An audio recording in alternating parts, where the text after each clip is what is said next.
Ciao, bentornato o bentornato su questo canale. Se invece sei nuova o nuovo, ti do il mio benvenuto. Sono Virginie, un interior designer e mi occupo di case che rappresentino al 100% chi deve viverle, dalla consulenza all'intero processo di ristrutturazione. In questo canale affronterò il tema casa, cercando di darti suggerimenti utili affinché tu possa avere la casa dei tuoi sogni, una casa che ti rappresenti nel profondo e dove ti sentirai sempre a tuo agio. Oggi vorrei parlare di ristrutturazioni, dandoti 5 consigli per evitare di spendere oltre il dovuto. Prima di cominciare però, se ami tutto quello che riguarda l'argomento casa, ricordati di iscriverti al mio canale per avere altre informazioni su questo tema.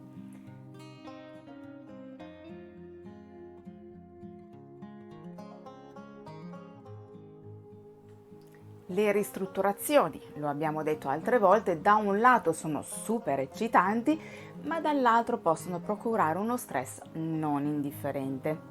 Non solo, possono anche farti spendere molto di più del previsto.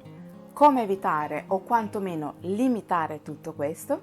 Ecco i 5 consigli per evitare di spendere oltre il dovuto per ristrutturare la tua casa.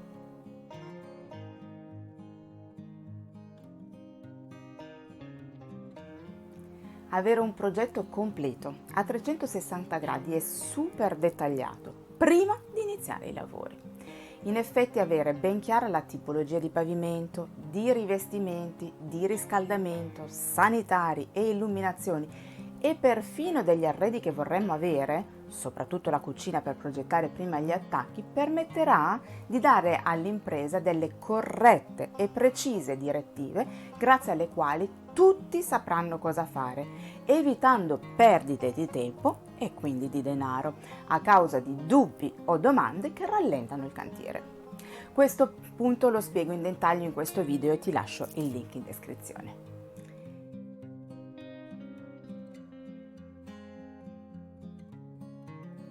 Questo in realtà è un punto un po' complicato, che ha i suoi pro e i contro non solo a livello economico. Mi spiego. A livello di preventivo, sicuramente avere delle singole maestranze porterà ad un totale inferiore di quanto preventiverà un'impresa strutturata.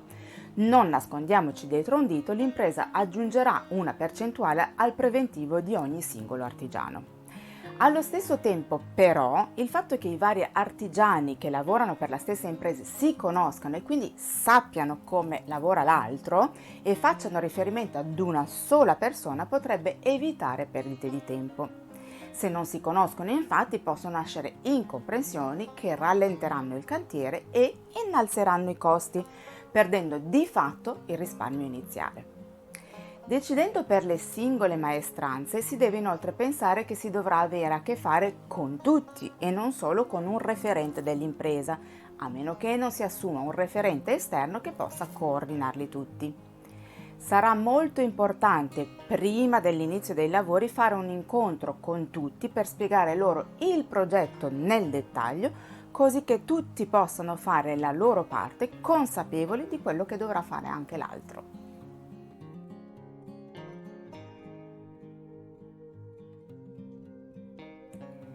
Quando ti viene fatto un preventivo, spesso e volentieri vengono inglobati anche i materiali come le piastrelle, i sanitari, le porte, le finestre, eccetera.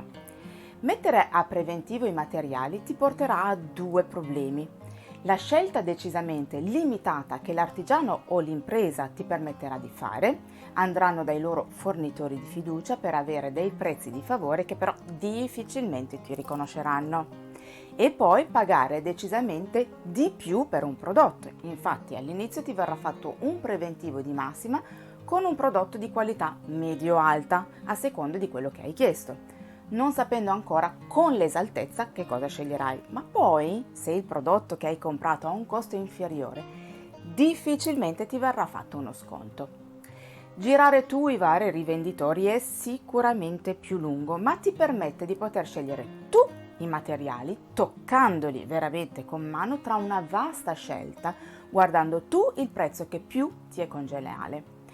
Piccola precisazione, se compri tu ti verrà applicata l'IVA del 22, mentre se compra l'impresa ti verrà fatta una fattura con IVA al 10. In questo caso bisognerà capire se l'impresa farà un rincarico, anzi sicuramente lo farà il ricarico, ma di quanto è, per capire se è meglio l'IVA al 22 o l'IVA al 10, quindi se far comprare all'impresa o comprare tu. Il fatto poi di poter scegliere tu i materiali dove vuoi ti permetterà, nonostante un eventuale ricarico se farai comprare all'impresa, di sapere esattamente il valore dei materiali che hai in casa.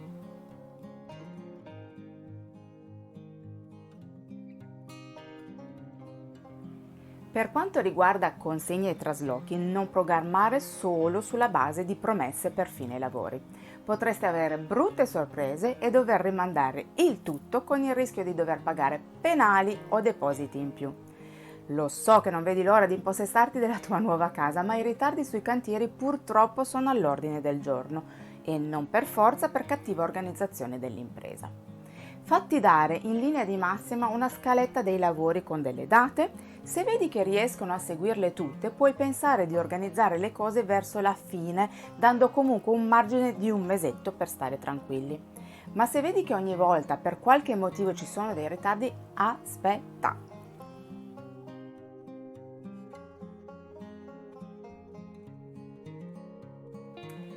Sia che il lavoro extra non sia stato preventivato, perché rompendo possono presentarsi problematiche che non potevano essere previste in fase di preventivo, sia che l'extra lo abbia chiesto tu, fatti sempre dare i conti il più possibile corretti. Se non tieni conto di questi extra come si deve, ti troverai un conto decisamente più salato. Avendo invece tutto sott'occhio, potrai sempre decidere di aggiustare il tiro togliendo qualche lavoro o scegliendo altri materiali. Spero che il video ti sia stato utile e ti sia piaciuto. Nel caso fammelo sapere con un bel like, sentiti libero di condividerlo con chiunque tu pensi possa essere interessato.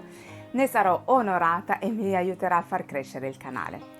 Se non lo hai ancora fatto, ricordati anche di iscriverti al mio canale e di attivare la campanella, così non ti perderai i prossimi video. Grazie per essere stato qui con me, a presto, ciao!